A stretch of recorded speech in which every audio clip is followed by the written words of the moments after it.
ലോക ഉത്തേജക വിരുദ്ധ ഏജൻസിയുടെ 2015 റിപ്പോർട്ട് പ്രകാരം ഉത്തേജക വിവാദത്തിൽ ഏറ്റവും കൂടുതൽ കായിക താരങ്ങൾ കുടുങ്ങുന്ന രാജ്യങ്ങളിൽ 3-ാം സ്ഥാനത്താണ് ഇന്ത്യ. 2015 മാത്രം നിരോധിത മരുന്നുകൾ കഴിച്ചതിന് 117 കായിക താരങ്ങൾ വിലക്ക് നേരിട്ടു. റഷ്യയ്ക്കും ഇറ്റലിക്കും പിന്നിലാണ് ഇന്ത്യയുടെ സ്ഥാനം.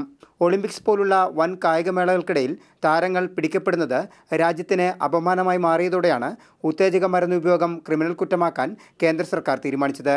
എ സാമ്പിൾ പോസിറ്റീവായാൽ നിലവിൽ 4 മുതൽ 8 വർഷം വരെ വിലക്കും, ബി സാമ്പിൾ പരിശോധനയിൽ പരാജയപ്പെട്ടാൽ കായിക താരങ്ങൾക്ക് ആജീവനാന്ത വിലക്കുമാണുള്ളത്. പുതിയ നിയമം പ്രാബല്യത്തിലാകുന്നതോടെ കായിക താരങ്ങൾക്ക് ജയിൽ ശിക്ഷയും പിഴയും ലഭിക്കും. പരിശീലകൻ, മരുന്ന് വിതരണക്കാർ, ട്രെയിനർ തുടങ്ങി ഗൂഢാലോചനയിൽ പങ്കാളികളാകുന്ന എല്ലാവർക്കും ശിക്ഷ ഉറപ്പുവരുത്തും. നടപടികൾ കർശനമാക്കുന്നതോടെ കായിക താരങ്ങൾ ഉത്തേജക മരുന്ന് ഉപയോഗത്തിൽ നിന്നും പിന്മാറുമെന്ന പ്രതീക്ഷയിലാണ് കേന്ദ്ര കായിക മന്ത്രാലയം.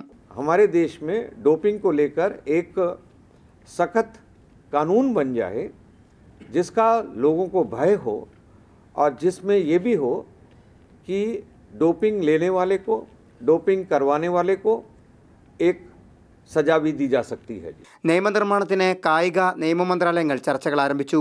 ജർമ്മനി, ഓസ്ട്രേലിയ തുടങ്ങിയ രാജ്യങ്ങളുടെ മാതൃക പിന്തുടർന്ന് ഉടൻ നിയമമുണ്ടാക്കാനാണ് നീക്കം. നിരോധിത മരുന്നുകൾ ഏതൊക്കെയാണെന്ന് നിയമത്തിൽ വ്യക്തമാക്കുമെന്ന് കായിക മന്ത്രാലയം അറിയിച്ചു. രാജേഷ് കോയിക്കൽ, മാതൃഭൂമി ന്യൂസ്, ഡൽഹി.